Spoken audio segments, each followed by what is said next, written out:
Even when you feel low, you can still go. Even when you feel slow, you can still go. Even when there's no hope, you can still go. I never answer to no, man, I still go. And welcome everyone live for this Thursday edition of Keep It in the Ring, Thursday, October 10, 2024. I'm Rich Mancuso. We keep it in the ring here every Thursday evening, live from 8 to 9 p.m. My YouTube channel, Rich Mancuso. Keep it in the ring. Log on, subscribe, comment, like. Appreciate that. Spring Punk Entertainment as well, AGT Network, and my Facebook page. Keep it in the ring. Give that a like. We'll update you on news with boxing, wrestling there on those sites, and a little more coming on the YouTube channel, so stay with me on that. It's been a busy week for me. You know, if you're baseball nut like I am, and I'm covering the playoffs in New York, Mets and Yankees, so it's been 24/7 for me. So this is a change of pace because this is what I love doing. Boxing, wrestling, MMA, talking combat sports with you every week. And we're going to have a lot of that again tonight. My social media handles at the bottom of the screen. Right there. Ring786 at X, usually Twitter. Get me there on Facebook.com, Rich Mancuso. I'm on Instagram. Read my content. That's on Spring Punk Entertainment, Latinosports.com, NewYorkSportsDay.com, and some other outlets. Just Google me, my name. Leave a comment, message to me. I try and get back to each and every one of you, as I say every week, the best I can. To my friends and followers down in Florida with Hurricane Milton, all the best wishes to you. I hope you're safe and sound. I know I got quite a few of you down there. You may not be able to get this tonight without power. I'm sure they're working on it. I hear they are. It'll be restored. God bless you all. Hope you're all well and safe and sound. Yeah, you've been hit a lot. Just like a lot of fighters get punched, you've been punched. Let's go on and let's tell you what's going to happen, right? The light heavyweight unification title, that's going to be coming up. Talk about Beterbiev and Bivol in a moment.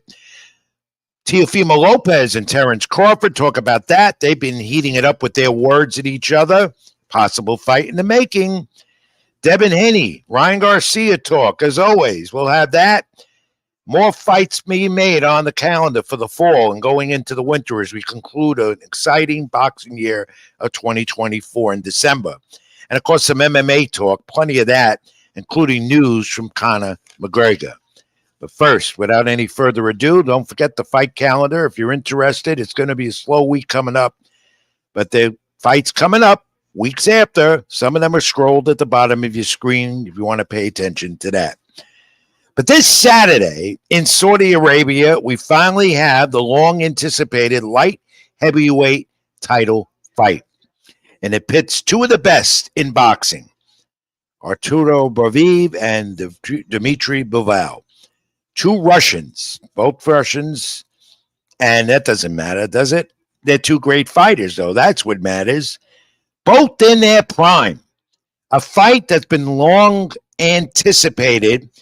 It's been held back because Beterbiev sustained a knee injury in training, so they moved it up, and we finally have it Saturday night on the I think it is ESPN Plus. It's numerous outlets. You can see this, and the Zone pay-per-view. So it's another pay-per-view, but it's worth the buy.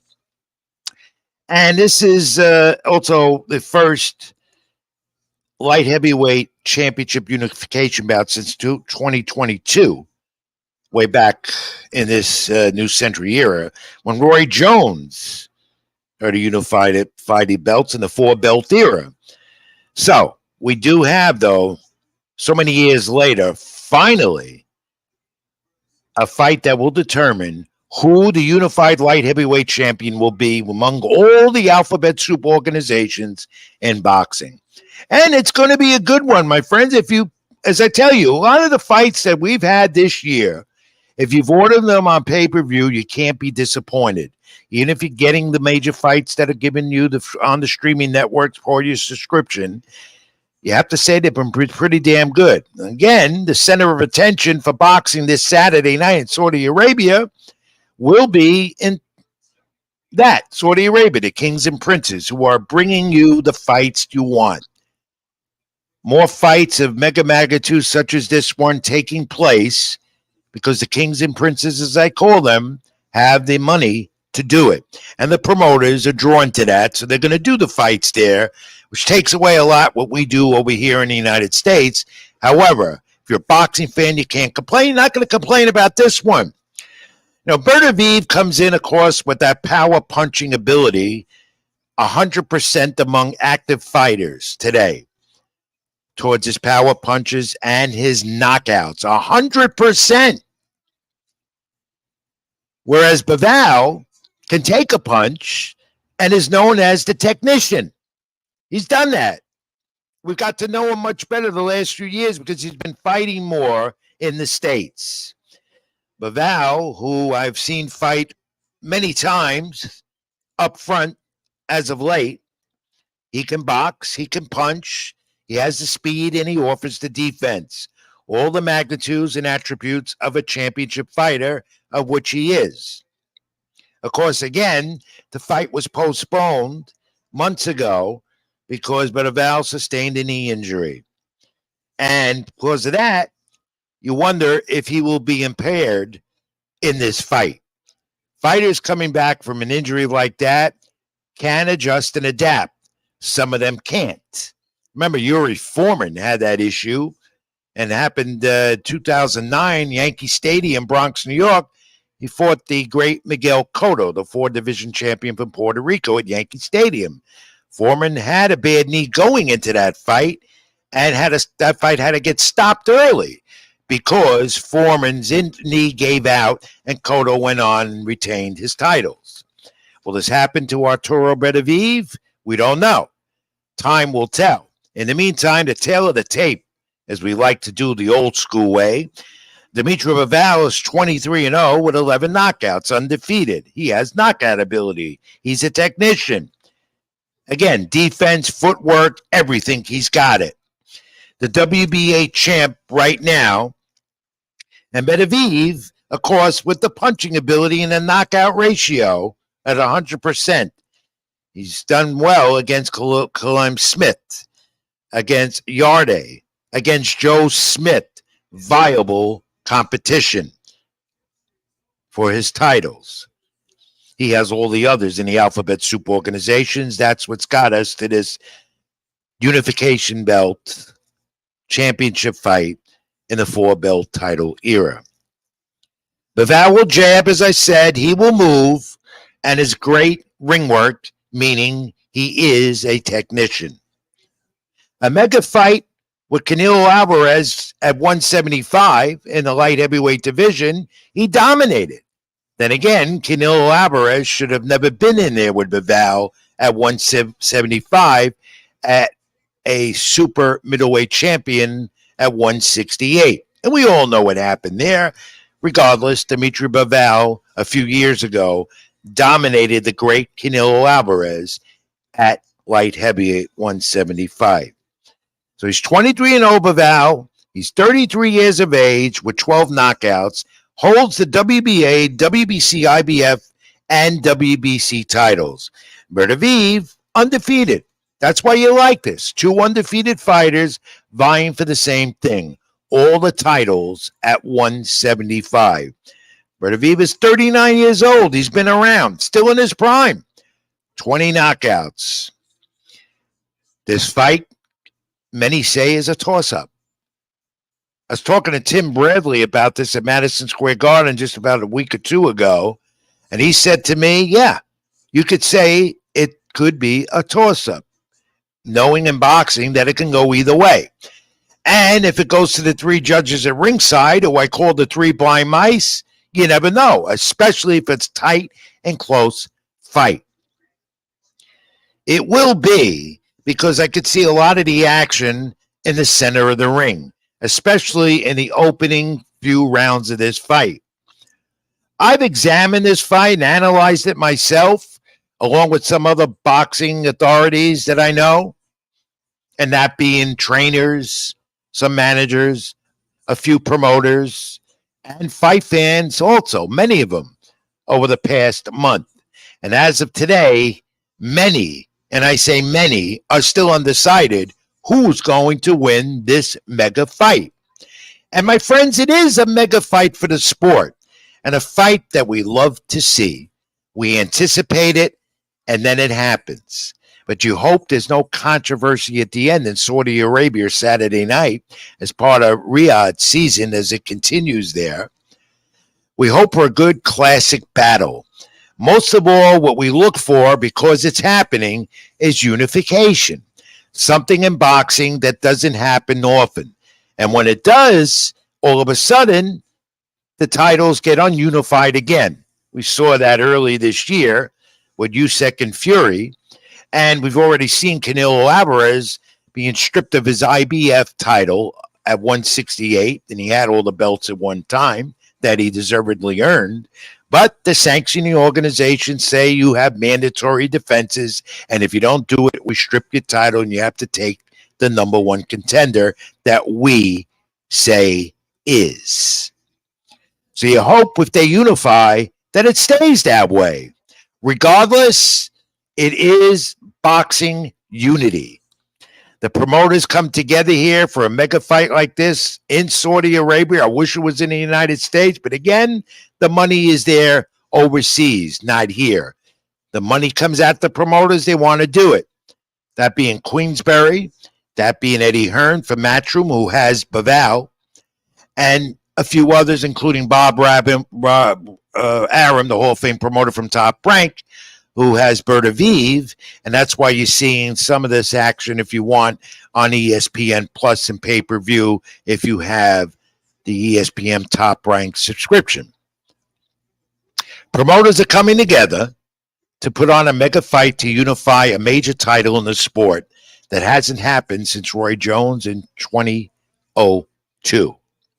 That says a lot for a sport that many say is dead, and that says a lot for a sport that many say has division. I, for one, will agree with that. Because when you have unity in the sport, as I tell you time and time again, it means boxing's doing well. We've had a few of these title fights of unification in the four-belt era, title era, recently in the last year or so. Some have been great, and there have been a few duds. And then again, some have been unified, and some have gone out the window just as fast. So whoever you pick for this fight will be the unified light heavyweight champion. Whoever wins this fight will go down in boxing history as well. Because when you unify boxing titles, you have one sole champion where the sport belongs. Unity. You need a unified champion in all the divisions of the sport, and we don't have them. And when we do, they go away.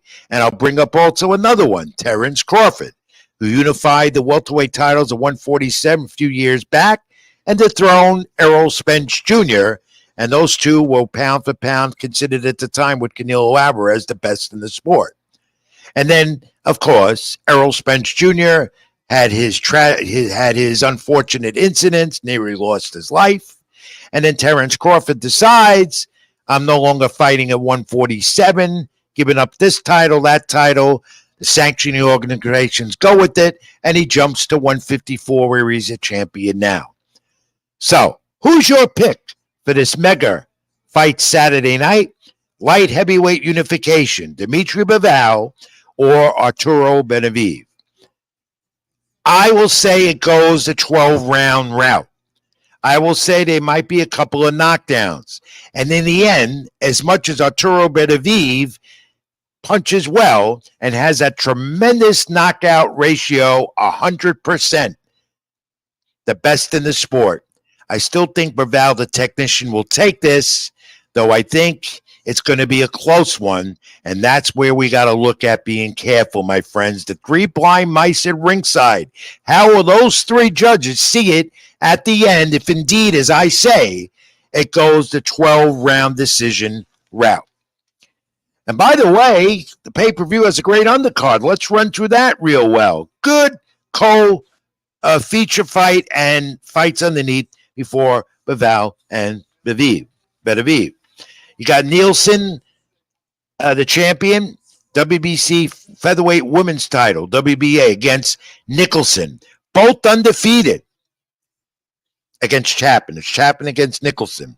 Good female division fight in the for the WBC featherweight women's title. Chapman ranked top by the WBA. They are been talking trash to each other. They did today at their final press conference. The weigh-in tomorrow. Chris Eubank, who's in and out of the ring, not active all the time, a former champion at middleweight, against Kamel Zaramada. Chris Eubank is interesting. His dad was a former world champion, Eubank Sr. 24 knockouts he's had, but he's had this up and down career. He's in the ring, he's not in the ring, and he's what you call a part of boxing politics, and he will agree on that. Super middleweights, that's going to be a fight to watch because there's an interest to see where Chris Eubanks goes. And then the cruiserweights and the champion, Opasia, undefeated, 25-0-1 against Jack Massey, 22-2. 12 knockouts. I'm looking here for this to be a 12-round slugfest. And you don't much know about the cruiserweight division. It doesn't get the play that it deserves at times. But if you've never seen Opasia fight, you want to see him. You want to see how powerful he can be as well, just as powerful as Arturo Beterbiev can be with his knockout punch and ability. And Eddie Wadley versus Fraser Clark. This is a heavyweight rematch. Implications here. Last time they fought, it was a draw. They're looking to be a part of that heavyweight title picture. Both fighters undefeated. And 2020 Olympian Ben Morales. You know what? Scott, roll that up again because we don't know much about him. But anyway, see, Liam Cameron is his opponent. There we go.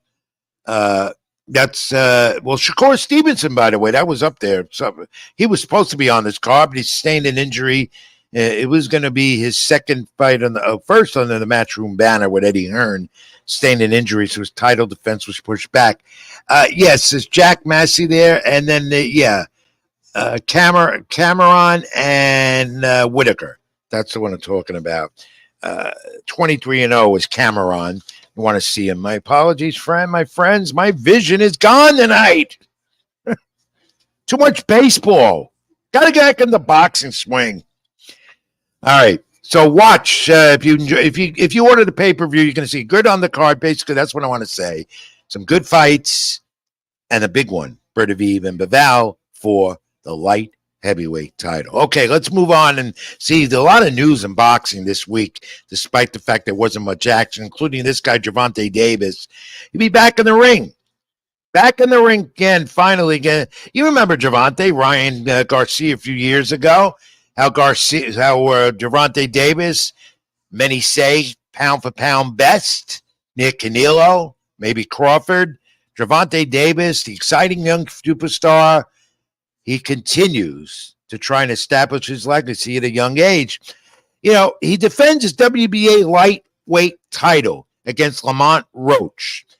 Thought it was going to be in his hometown area by Washington, D.C. He's from Baltimore. Roach is from Washington, D.C., and they were going to do it there, but they shifted gears. It's going to be in Houston, Texas.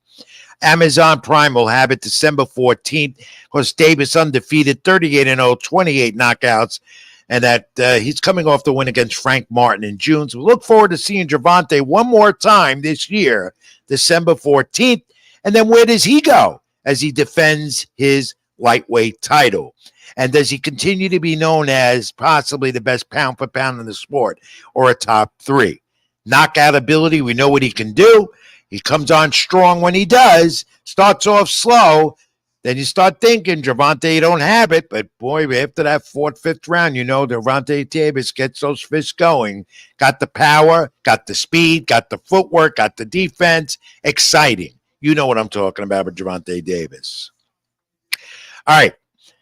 Have you noticed the back and forth on social media this week? The rhetoric between Teofimo Lopez and Terrence Bud Crawford? Worse than Donald Trump and Kamala Harris, or Trump against Harris. Sorry for my political slang in there. But there they are, and going back and forth, talking, which could lead, I'm sure, to an eventual fight between the two, assuming that Teofimo, as he says he can do, will move up to 154 where Terrence Crawford reigns. Now, Teofimo said on social media to Terrence Crawford, if you missed it, the whole world knows and knows it well to see me, to watch, to beat you. Okay? And Terrence Crawford says to Teo, you know what? I'll see you soon. But you ain't ass. I don't want to use the bad words here on the program. So they're going back and forth with the rhetoric. Teofimo Lopez told me just a few weeks ago in New York at Madison Square Garden, yeah, he wanted Terrence Crawford, and they want to make this fight. He can go to 154, but Terrence Crawford may have other ideas, including Terrence Crawford telling him, you first have to fight Madranovo first, the guy Terrence Crawford beat a few months ago, where he didn't look that great either. Terrence did not look that dynamite like he was at 147 against Madranovo. And he said to Teo on social media, first fight him, we'll take it from there. Well, what does this all mean? The rhetoric on social media goes back and forth. Fighters love to do that, and that's why fights are being made. You know, you read it, Twitter, Instagram, wherever. Years ago was talk. You found out in your daily newspaper. Talk radio doesn't talk much about it because boxing to them is not a significant sport. So you got to go on social media to see what they're doing. This will continue to the point that Teofimo Lopez is also now saying that his contract with Top Rank is no longer valid. There's a lot of logistics to this. Too much to go into right now to explain to you. But just yesterday, Teofimo Lopez came out and said his contract with Top Rank is invalid. Bob Arum disputes that, the Hall of Fame promoter from Top Rank. And so it goes. The boxing politics and the contracts and all that stuff. Teofimo Lopez did not tell me a few weeks ago in New York at ringside at the Garden that he was going to say about Top Rank that his contract was invalid. But fighters are leaving promoters left and right, some of the big name superstars in the sport, because they want to test what you call free agency in boxing, just like regular ball players do in other major sports. And for them, it works. It's worked for Canelo Alvarez. It's working for Terrence Crawford to a certain extent. It works for a lot of fighters. And they feel that if they can make fights on their own with the promoters in their corner, they are better off. And I think this is the route that Teofimo Lopez wants to go. And if he can do it, fine and dandy. But Bob Arum is disputing this, that the contract is invalid. And perhaps it has something to do with Teofimo wanting to fight Terrence Crawford. And Bob Arum, of course, and Terrence Crawford have had their words in the last year or so. Because, of course, you know, Crawford was the homegrown product of Top Rank, who suddenly left the Top Rank banner and went on his own. So maybe that's something to do with it. We'll try and find out. And also see what the latest is with Teofimo Lopez, trying to line him up for the program. He and his dad said they are willing to do it and come on here, keep it in the ring with Rich Mancuso. Maybe next week, the week after. Going to keep at it. As you all know, I'm very, very consistent. Thank you, Kaden, for the comment. That would be an amazing fight. And as usual, where would this program and where would boxing be without something coming from Ryan Garcia, our friend? Every week. Sometimes he takes a day or two off of social media, and then he starts all over again. And this one yesterday about Hurricane Milton, talking about how much that it would be affected. We all know how that was affected. He's a prognosticator. He predicts hurricanes, earthquakes, and everything, according to Ryan Garcia. He says here he wants to beat Devin Haney again, which means that there's still talk about a fight, a rematch. Kenny Garcia. Does anyone really want to see that again? And he also gave his opinion about the Bivol Beterbiev fight Saturday night. You know, Ryan Garcia is relentless. He doesn't give up. He talks on social media. He causes controversy every week, every day. He gets more haters every week, every day because he uses social media where he has a tremendous platform, one of the biggest in the world for him. And he does it to his advantage. People like me, every day, I'm checking his social media feeds to see what type of ridiculous comments and statements he has to make. But he also thanked his attorney, Michael Goldstein. You know, earlier this year, there was a vandalism charge against Ryan Garcia in the Waldorf Astoria Beverly Hills Hilton, and he caused some damage. And of course, he was not arrested. I don't know if he was arrested, but he had litigation go against him.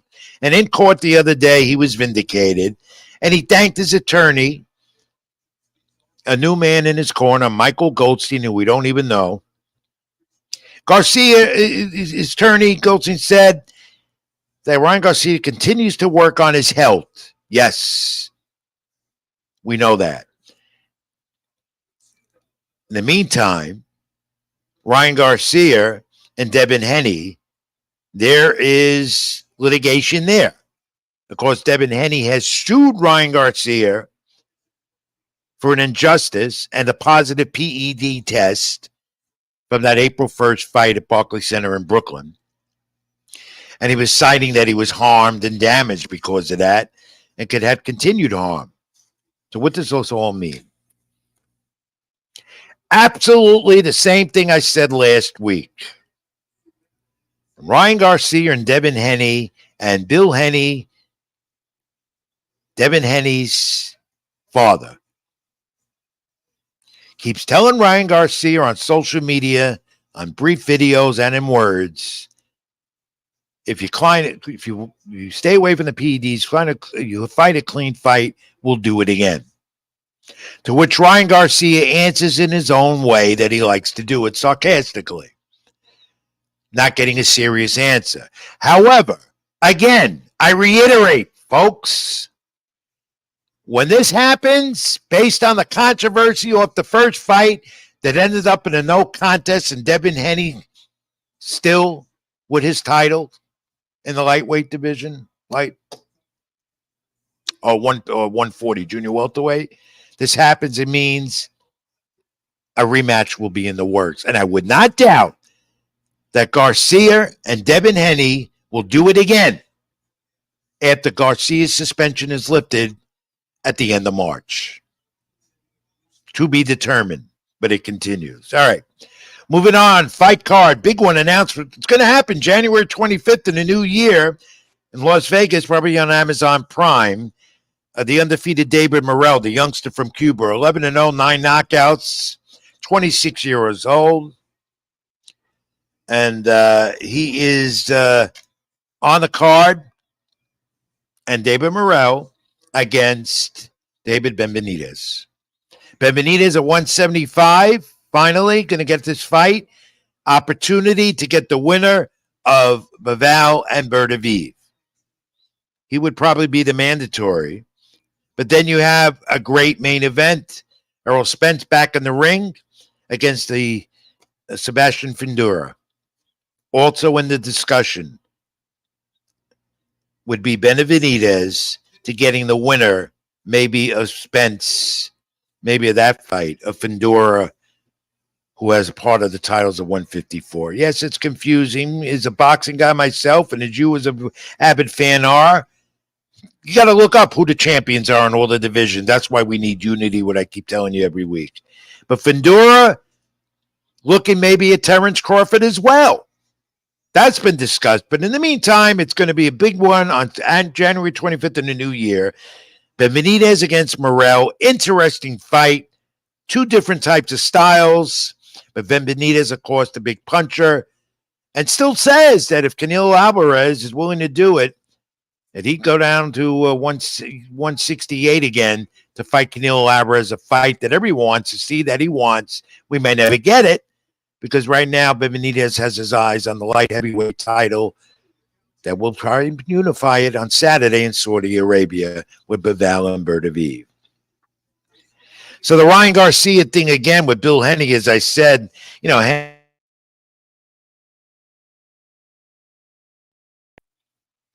and sorry about that. We're having a little technical, but we're back here.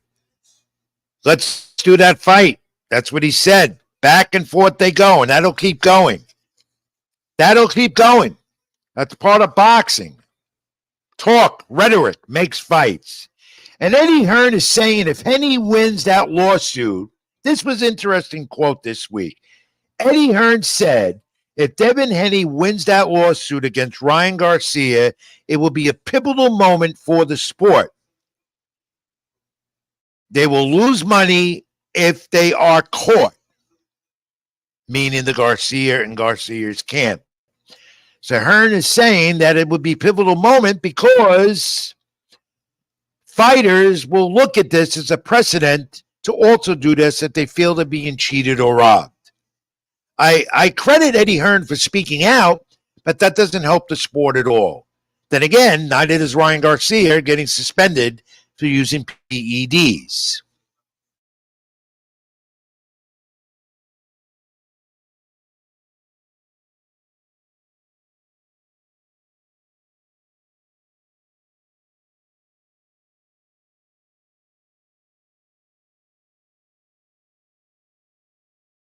Over a lawsuit like that, he has a very valid claim, Eddie Hearn. Brandon Figueroa, undefeated. Undefeated Brandon Figueroa is now from an interim champ to a full champ at 126. Him and Stephen Fulton will go at it on December 14, according to ESPN's Mike Coppinger. This a few days ago, Coppinger, a colleague, comes out with great news in the sport on ESPN. Read him if you can. And Fulton Figueroa, a rematch. Fulton won their majority decision bout back in 2001. So that's coming up in December as well. Of course, with Usyk and Fury, the rematch, December 21st in Saudi Arabia for the heavyweight championship, the supposed unification of the titles, the rematch. All right. Let's go and let's return here. Subriel Matias, remember his homecoming in Puerto Rico 2 months ago or so? Didn't go well for Eddie Hearn, his newest fighter in his stable with Matchroom. Back November 9th again in Puerto Rico in Bayamon, Ruben Rodriguez, 10 rounds versus Ricardo Ramirez, who's 26-3-1 and 19 KOs out of Mexico. And again, another homecoming for Mateus, who wasn't successful a few months ago until Liam Perro, that on June 15th, a fight that unexpectedly Mateus wasn't at his best, especially in a homecoming fight where it didn't go right. All right, Troy Esley, top-ranked middleweight, and Tyler Howard, now the co-feature on the Cajon Davis, Gustavo Lemos lightweight main event November 8th. That's been changed now. It's been moved up as a co-main event because the welterweight championship, well, rather because there was an injury there to, I believe, one of the fighters. Well, somebody got hurt. I'll look that up again. Tons of news here. And the welterweight champion Brian Norman Jr.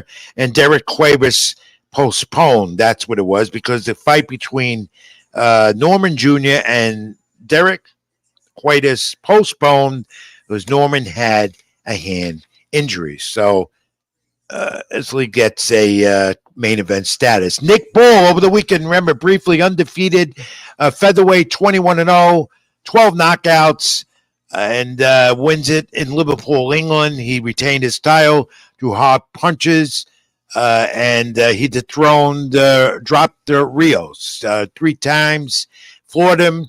Round 10, stopped at 2 minutes and 6 seconds of round 10. Nick Ball retains his featherweight title undefeated, if you saw that on his own.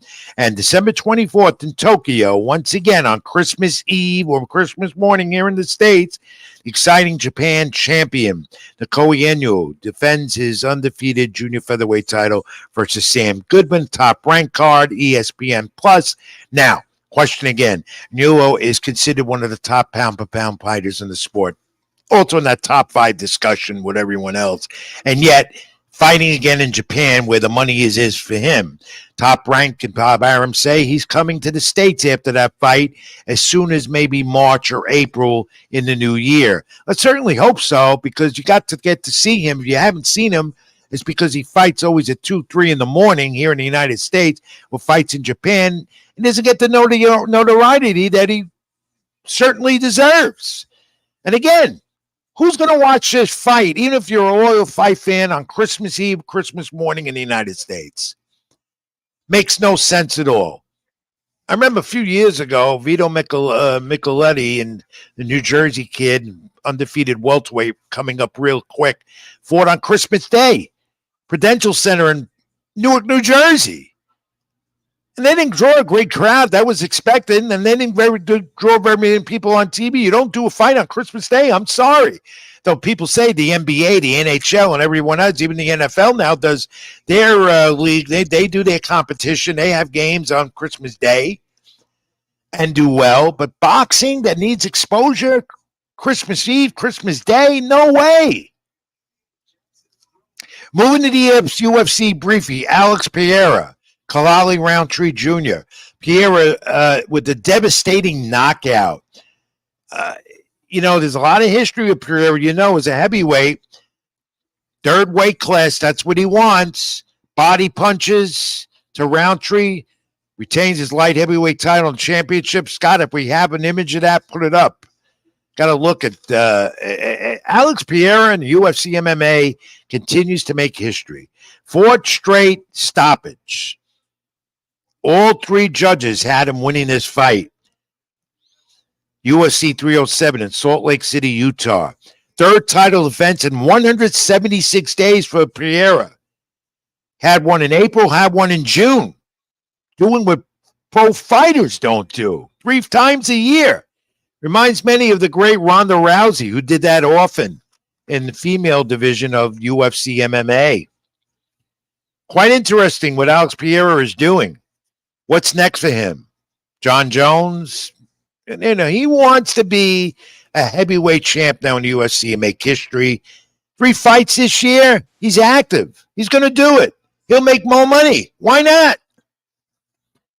All right, we come to the bottom of the hour. Hope I made some sense. Some I didn't, but mostly I did, I think. Comment, subscribe. Folks, my YouTube channel, Rich Mancuso. What do you think of all the activity in boxing? Most of all, Berbal Daredevil. Let me know on my YouTube channel. Like, comment, and subscribe to Keep It in the Ring page. String Punk Entertainment, AGT Network. We're here for you. Boxing 24/7, MMA, pro wrestling. And bringing Scott Churston right my great producer who makes me sound better, makes me look better, corrects me when I'm wrong with names and facts and things like that. There he is, Scott. How are you, my friend? Doing okay. A little baggage under the eyes, but I'm surviving. Yes, me too. I won't take the glasses off. You'll see it for sure. But anyway, Scott, you know what time of week it is right now on Keep It in the Ring? I might Put have it up. It's the fact of the week. We have no guest again this week.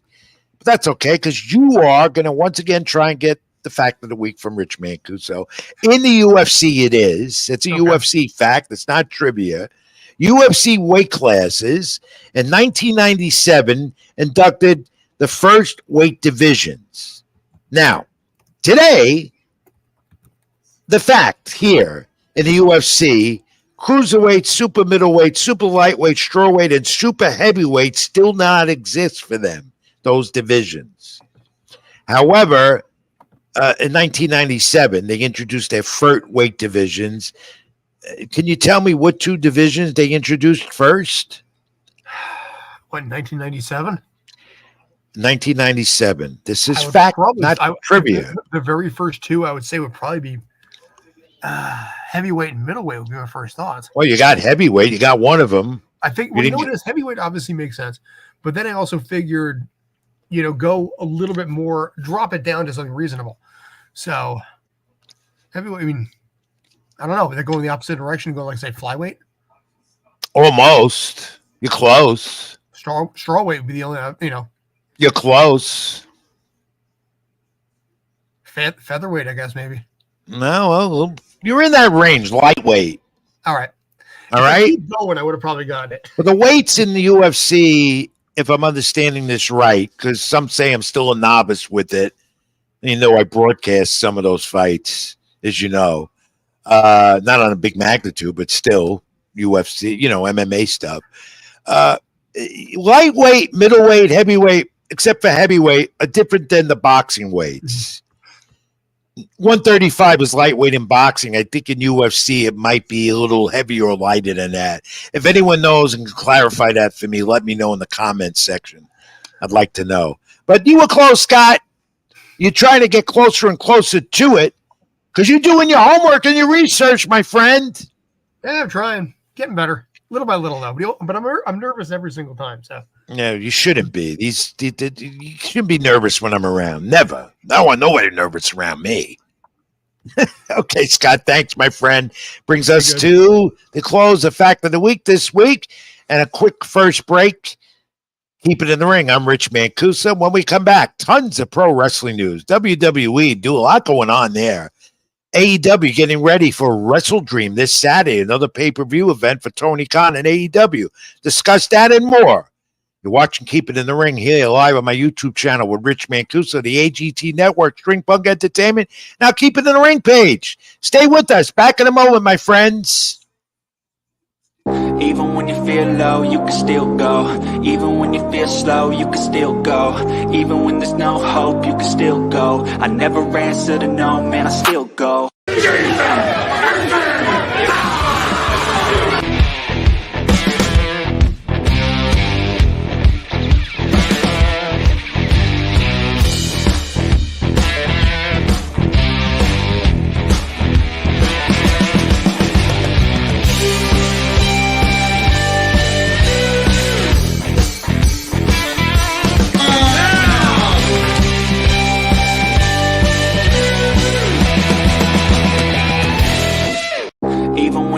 Low, you can still go. Even when you feel slow, you can still go.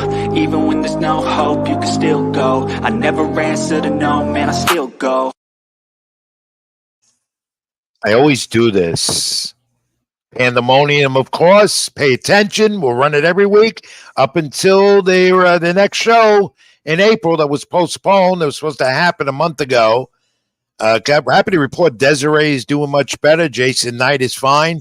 ACW coming back. We'll keep you in touch with that. And you know what? I keep doing this, Scott. I keep losing the little foam on my headpiece because this damn thing is so cheap, but it's around somewhere. But, I wasn't supposed to do the program tonight. I was either going to not take a week off because I'm just so tired from the baseball, from the Major League postseason that I cover. And again, I was going to do it up in an MMA gym up in Stamford, Connecticut with our good friend Carlos Nunez, who has a promotion himself. He's a trainer. He's got a fight coming up in early November. But I'm here, and I'm all over the place, and I lost that little foam thing on here on my adapter, whatever you call this thing. But that's not it. Let's get to the wrestling stuff. Enough of me and all this garbage. Let's go to WWE Bad Blood. Did you watch it on the PLE event on Peacock? Saturday, 6 p.m., awkward start time. Goldberg shows up in Atlanta, Georgia, his hometown. Triple H greets him, put him in the ring. Okay? And now talk here that Goldberg might be coming back one more time with WWE. Triple H has welcomed him back. Now, it'd be a Legends deal, or he's going to get in the ring with Gunther and try and get the world title from him. They confronted each other, as you know. And then the end of the Bad Blood. After Solo Sikoa loses his match with Cody and Roman Reigns aligning themselves. And then you have the boss, The Rock, showing up. He's back. There he is with his belt, his title, the people's champ, and bringing up his fingers to say, I'm coming after you. Who's he going after? Could he be getting Roman Reigns setting up for a WrestleMania match to determine who the real tribal chief is? This bloodline angle in WWE gets more interesting week after week.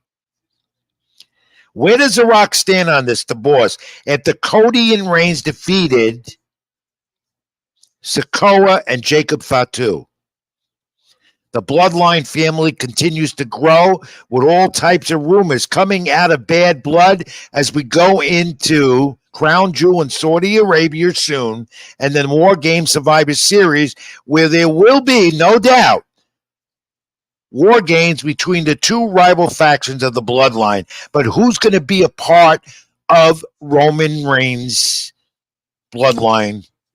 Who's going to be? Is Jey Uso? Jimmy Uso? They're going to reform again. All right? With Roman Reigns. I could see that happening. And Paul, there's a lot of rumor and buzz about Paul Heyman's return. Is Paul Heyman going to turn on Roman Reigns and join Sikoa? Doubt it. But there's talk that maybe Cody and Roman and Cody and Paul Heyman will join and be forces together.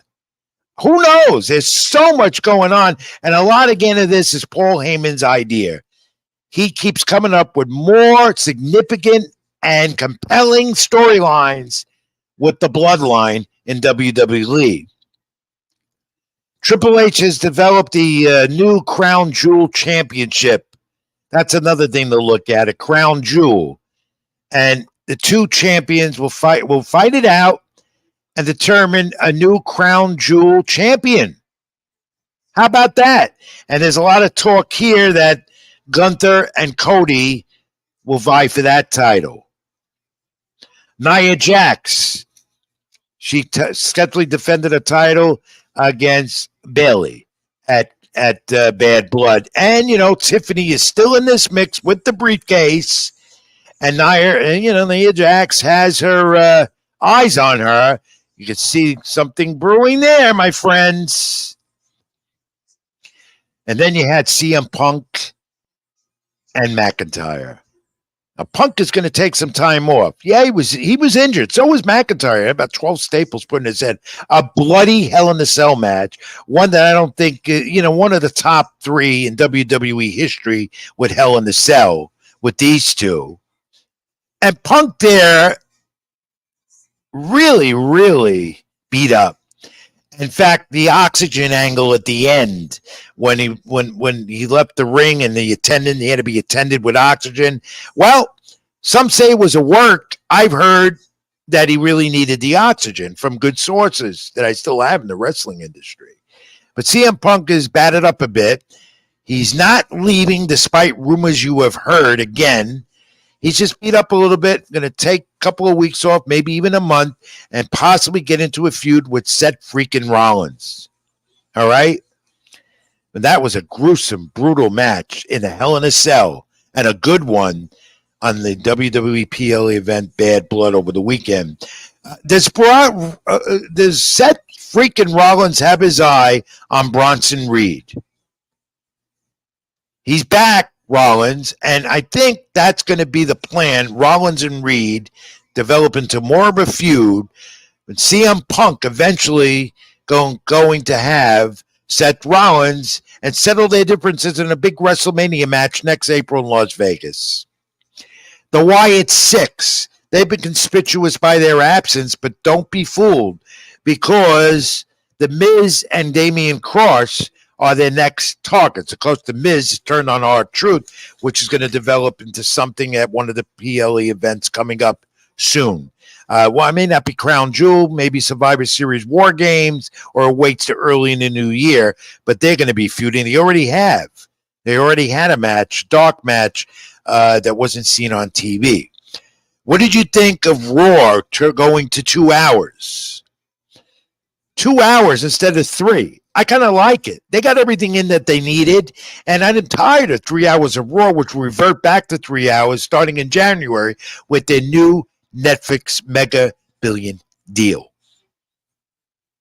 So 3 hours of Raw, what do you think? Comment, let me know. What do your comments about Raw going back to 2 hours? SmackDown rumored to go to 3 soon early in the new year, now on the USA Network.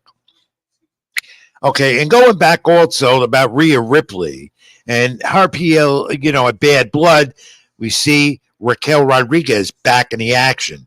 Of course, who hurt Rhea Ripley and put her out of action, which means now Damian Priest, who prevailed over Finn Balor, Judgment Day, it looks like that they're going to go on their own now.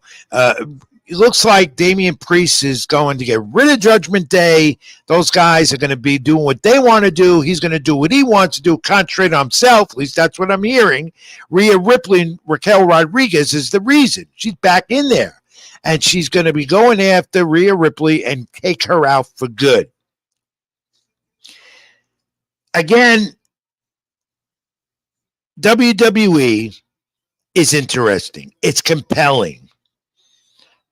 It makes you want to watch. And now with Raw going back to 2 hours, it's going to make you watch even more.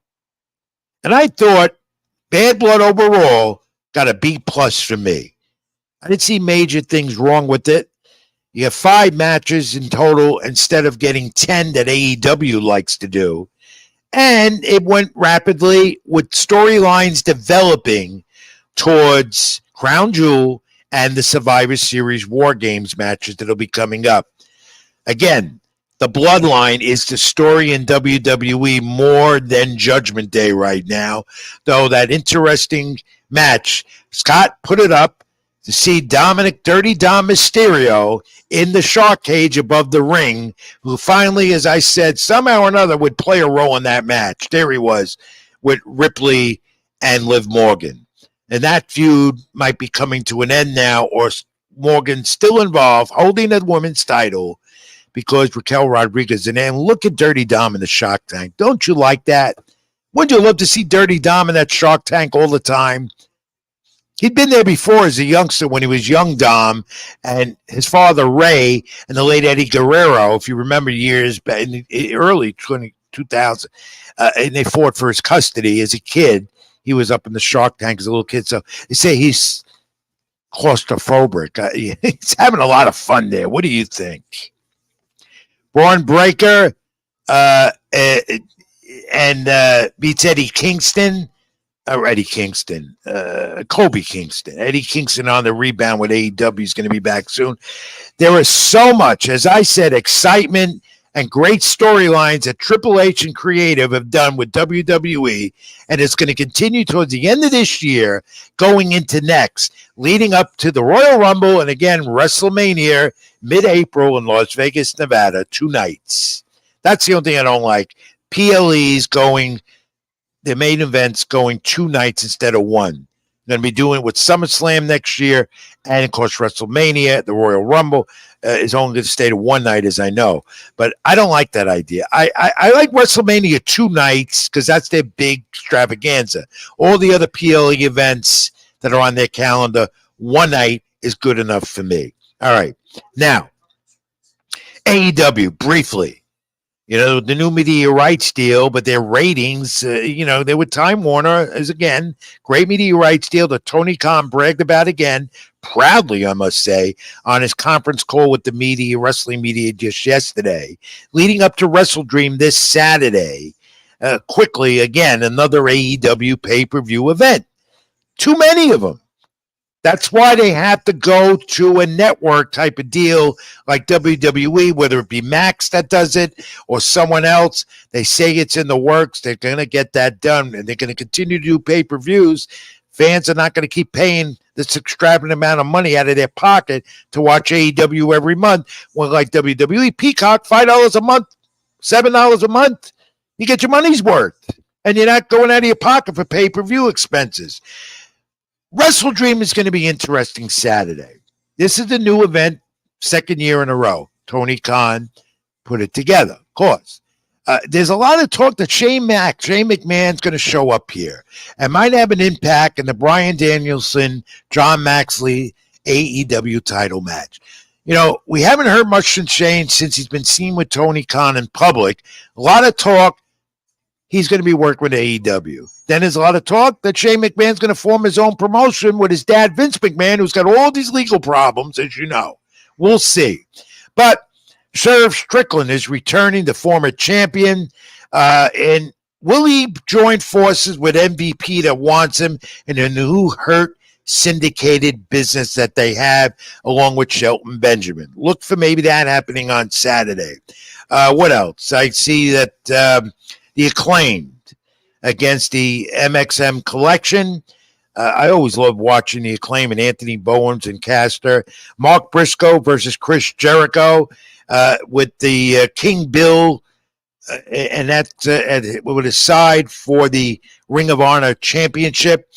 Chris Jericho keeps going at it. He's been on media. He's been all over the place on social media, network television, local all over the place this week, pumping up Wrestle Dream and what he's doing outside of pro wrestling with all his various interests. Darby Allin versus Brody King. So Allen's got his opponent that he was calling for. Adam Page versus Jay White, and that's for in the Owen Hart tournament. Jack Perry, the Sinister One, the TNT Championship against Shibioka, and Will Ospreay and Ricochet and Takashita international title match, and it's going to be a 3 meets type in the match. Well, you know what? AEW's got a good pay-per-view lined up Saturday night. Probably there may be 9-10 matches again with the pre-show. Expect 5 hours of programming plus the Tony Khan post media scrum press conference. Look, I'm not faulting what Tony Khan does. I love AEW, except as I've been telling you, their pay-per-view events are much too long and also maybe too brutal to watch. But that's what they're doing, and fans are catching on. However, one thing that's not happening for them, despite what Tony Khan says, the ratings are abysmal. They can't top WWE in any way they try in the ratings developments. They're not at war with each other. They hardly go clashing head to head. However, their ratings are not good, but they got a great new media rights deal with Time Warner. So they can't be doing all that bad. Rampage is abysmal with their ratings. They're going to be eventually dropped on Friday nights. Nobody watches that show. Collision does so. Dynamite holds 700,000 people watch it, according to the latest ratings this week. And, of course, they have the problem of conflicts, and they have to switch their programming sometimes on TNT or on TBS because of NBA, NHL, and this week the MLB playoffs. So that has a factor in it as well, because pro wrestling fans love habit watchers like I am. We know when they're on. And when they're on at a different time or a different day, sometimes we forget. And that's what happens. And that contributes a lot, my friends, to their ratings decline in AEW. All right. Pro wrestling, very hot and heavy, as you know. Pro boxing as well. And when we come back from this brief timeout, our last one for the hour, Keep It in the Ring with Rich Mancuso. Like, comment, and subscribe on my YouTube channel, AGT Network, Stream Punk Entertainment. Keep It in the Ring page. Like, comment, and subscribe. My social media, of course, scrolled at the bottom of the screen. I'll remind you about that again, time and time again. Back in a moment, final timeout right here. We'll keep it in the ring, come back with nostalgia and something else. Stay with us. I'm Rich Mancuso. This is Keep It in the Ring. Even when you feel low, you can still go. Even when you feel slow, you can still go. Even when there's no hope, you can still go. I never answer to no, man, I still go.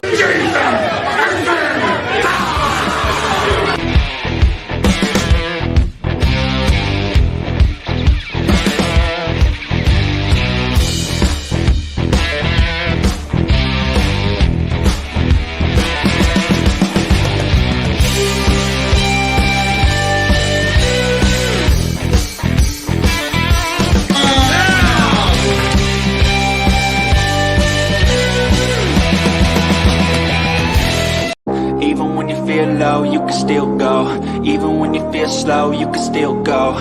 Even when there's no hope, you can still go. I never answer to no, man, I still go. Scott, Scott? Yes, sir. Oh, I found it, Scott. Here it is. Here it is. Should I run the commercial break a little longer if you need a little more time? My back needs more time. Yeah, preach.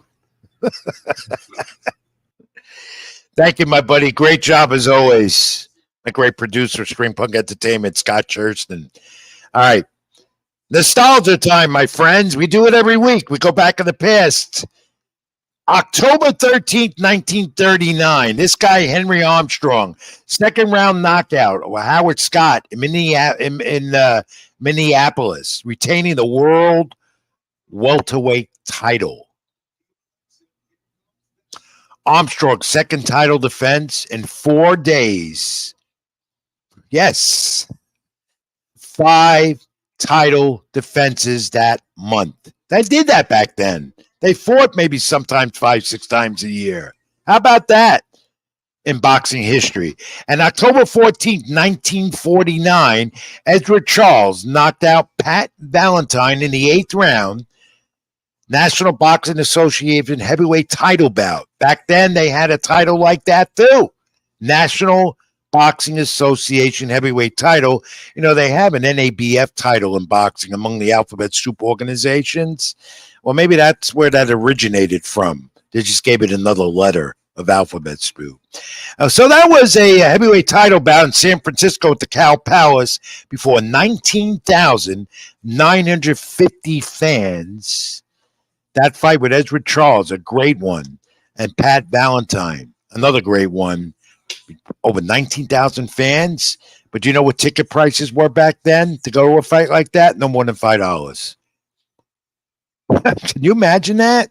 Today, was it 5,000, 10,000 for a mega fight sometimes? Some of the VIPs, that's what they pay to go see some championship fights.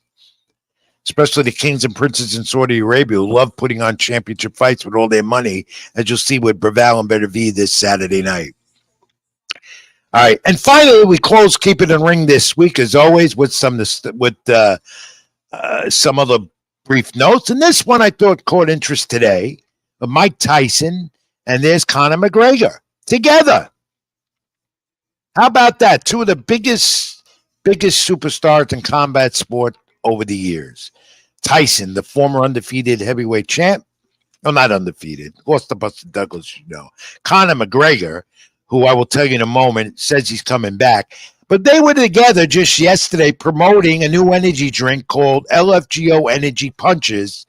And the two of them chatted it up a bit. And Tyson, of course, getting ready for his extravaganza mid-next month against Jake Paul. Jake Paul in a heavyweight fight that Mike Tyson says he's going to win. Hasn't fought as a competitive pro since, 2003, I believe, or 5. And now this one's going to be for real against Jake Paul. They talked about that, strategy, and so forth. They understand, promoted the energy drink. And Mike Tyson says he's in shape with Jake Paul. If you've seen, and I'll get this up for you next week, there are plenty of photos on social media about Jake Paul as acting and looking like a heavyweight with all the weight he put on. Now, Mike Tyson's looking at that, says, I'm in better shape than him, and I'm going to knock him out. I don't know how significant you can look at this again. Paul and Tyson, it's an extravaganza, as I'll tell you, keep telling you. It's going to make a lot of money. Nobody seems to really care unless you're a fan of both of them. It is a fight that's going to count, though. Again, the gloves won't be normally regulated, and they're going to be 2-minute rounds. So to me, it's just an extravaganza, but Mike Tyson continues to promote it. So does Jake Paul in any way they can. What you want to see on that card again is the rematch with Katie Taylor and Amanda Serrano. A rematch of their fight they had at Madison Square Garden that main evented the Garden for females for the first time a few years back. That's a fight you're going to want to see on that pay-per-view, on Netflix pay-per-view. Coming up, I think it's November 15th. From Dallas, Texas, to Arlington, where the Dallas Cowboys play. So, there they are, McGregor and Tyson together. And speaking of Conor McGregor, he said just yesterday, and he told us to ESPN, and I can verify it, that he's expecting to return to the octagon soon. Now, soon being early next year, in the new year. We've heard this before. Dana White said that he's not announcing any fights for Conor McGregor until further notice. Well, McGregor is certainly sure he's ready to get back in the octagon. And McGregor says he's ready. He's going to return soon. He wants Michael Chandler, the MMA fight that everyone anticipated and has been for the last year. Chandler, though, has said that he's not going to wait for him, that he's going to fight before McGregor decides he's getting back in the octagon. And Chandler's a high-paying MMA fighter in the UFC, as you know. McGregor says he wants Chandler and that the fight will happen. Maybe not in his return, but after that. We'll see. In the meantime, McGregor also said this that was interesting. He said that he wants Nate Diaz again, that he wants Dustin Poirier again. Time will tell. This is Conor McGregor, who says returning back in the octagon early next year. When we know it's for sure, you'll know it for sure. We'll all talk about it for sure. Because Conor McGregor still, despite his inactivity, is the superstar in UFC and MMA, despite his limited action the last few years. He still draws attention, just like Ryan Garcia does in boxing. What do you think? Let me know. Comments on this program that I made this week and all the action going on in boxing, here to UFC, pro wrestling. It's Keep It in the Ring with you every week, live Thursday night, 8 p.m. Eastern. And, of course, thanks again, Scott Churston, doing a great job, as always, in putting up with me. And to you, the followers I have, thank you for your continued support. Reach me on my social media handles again, X, Twitter, Ring786, Facebook.com, Rich Mancuso, and also on Instagram. I'm there, and read my content. LatinoSports.com, NewYorkSportsDay.com, and also Shrinkpunk Entertainment and other outlets, of course. I'll have some more pro wrestling boxing content coming up in the weeks to come once the baseball postseason dies down. Here in New York, it's the Mets and Yankees right now gaining all the attention, and I'm at those games, so I'm pretty busy 24/7. So, like, comment, and subscribe to my channel. As I say, my friends, leave your comments. I want to hear from you. Always stay well. God bless. Be good to each other. Next week, I may not be here at the regular time. Keep you posted on that. And I will, of course, let you know. But usually 8 p.m. live every Thursday night. Keep it in the ring, my friends. God bless. See you next week. I'm Rich Mancuso. Thanks for watching. Even when you feel low, you can still go. Even when you feel slow, you can still go. Even when there's no hope, you can still go.